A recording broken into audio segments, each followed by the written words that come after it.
Ti son men, yo, so kon ki pase men? Yo, bon mi te bloke nan mla met la. Sa gen? Pa ka spesta pase. Kom magas pe? Ta, tan kou. Pe jom vini la mfwe. Ou fe so gen? Ah, mon cher, mi fè succès met la. Mwen sa vwe men, On mwen fe sta sistem tan kou vwe. mon cher. Mwen fe sistem vwe men. Mwen m'ach ton boxe pou. Hein? Mwen m'ach ton boxe pou.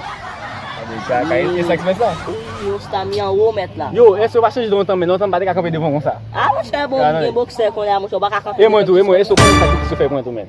Ki sa E te nan la, e sakrifis fè mwen pou.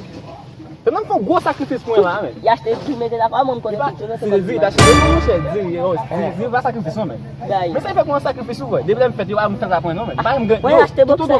Toutou mwen adege ten diyo la katon yo a mwen fè sa pwen non men. Pwemye tan mwen yete la, mwen jom fè sa pwen non men. Mwen ta mwen konen sa. Ba jom fè sa pwen non men. Mwen fè, An gwo sakrifis ba mwen. la mwen boxe An la. gwo se ou, si boxe ou de bon mwen de a bon mwen chè. An gwo sakrifis mwen. C'est pas le cas de ce pays. Gaye la.